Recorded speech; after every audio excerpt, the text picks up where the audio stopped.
روزہ جسم کی فالتو چیزوں کو جلاتا ہے، روزہ ایک قوت پیدا کرتا ہے ایمانی شیطان کے خلاف۔ وہ کیسے پیدا کرتا ہے شیطان کے خلاف؟ اللہ تعالیٰ حلال کو بھی حرام کر دیتا ہے۔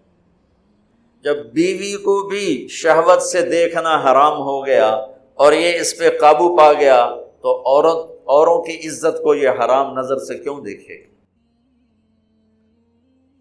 جب یہ حلال کھانا چھوڑ گیا تو یہ جھوٹ کیوں بولے گا، یہ گالی کیوں دے گا، یہ غیبت کیوں کرے گا؟ جب یہ کان میں دوائی ڈالنا چھوڑ گیا کہ روزہ ٹوٹ جاتا ہے تو یہ اوروں کی غیبت کیوں سنے گا، اوروں کی برائی کیوں سنے گا؟ جب یہ آنکھ میں دوائی نہیں ڈالتا ہے کہ وہ حلق میں جاتی ہے، وہاں سے وہ پیٹ میں چلی جاتی ہے، روزہ ٹوٹ جاتا ہے، تو یہ ان آنکھوں سے غلط کیوں دیکھے گا؟ یہ غلط کیوں کسی کی عزت کے اوپر اپنی بددیانت نظر کو ڈالے گا؟ تو جب یہ اندھیرے میں بند کمرے میں ٹھنڈا پانی پڑا ہوا ہے اور ہاتھ نہیں لگاتا ہے اور اللہ کا دھیان اسے یاد ہوتا ہے کہ اللہ دیکھ رہا ہے، نہاتے ہوئے ہونٹ بند کر رہتا ہے کہ کوئی پانی کا قطرہ منہ میں نہ چلا جائے اور میرا روزہ نہ ٹوٹ جائے، خراب نہ ہو جائے، تو یہ جب اللہ کا اتنا دھیان اس کو نصیب ہو جاتا ہے کہ اللہ دیکھ رہا ہے، ورنہ کیا کسی کو کیا خبر کہ میں 2 گلاس پانی پیتا یا میں پیاس سے بول رہا ہوں؟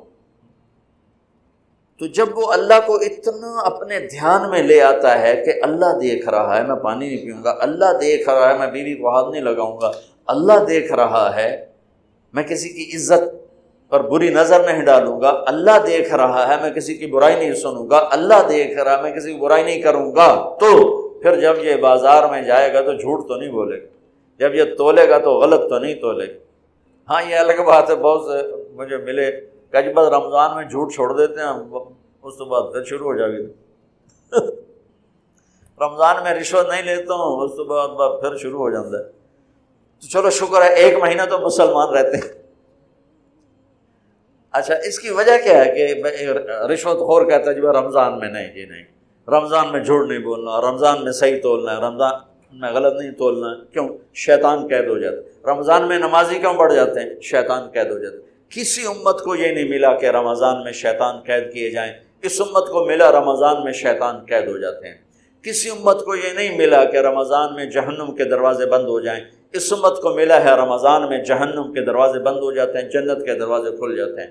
کسی امت کو یہ نہیں ملا کہ ان کے لیے ہر مخلوق دعا کرے، رمضان کے مہینے میں اس امت کو یہ ملا ہے کہ ان کا روزہ رکھنے والوں کے لیے چونٹیاں بھی دعا کرتی، پرندے بھی دعا کرتے ہیں، مچھلیاں بھی دعا کرتی ہیں، ہوائیں دعا کرتی ہیں، ہر شے دعا کرتی ہے روزہ رکھنے والے کی، اس امت کو ملا۔ کسی امت کو یہ نہیں ملا کہ آخری رات ان کی سب کی بخشش ہو جائے، اس امت کو ملا ہے کہ رمضان کی آخری رات سب کی بخشش ہو جاتی۔ کسی امت کو یہ نہیں ملا کہ جنت کی حوریں انہیں روزوں میں یاد کریں، اس امت کو ملا ہے کہ اللہ تعالیٰ جنت کو کہتا ہے کہ تو تیار ہو جا، میک اپ کر لے، میرے بندے آ رہے ہیں، دلہن بن جا، سج دھج کے مجھے دکھا دے تاکہ میں اپنے بندوں کو پیش کروں تحفے کے طور پر، یہ ہے تمہاری بھوک کا بدلہ، یہ ہے تمہاری پیاس کا بدلہ۔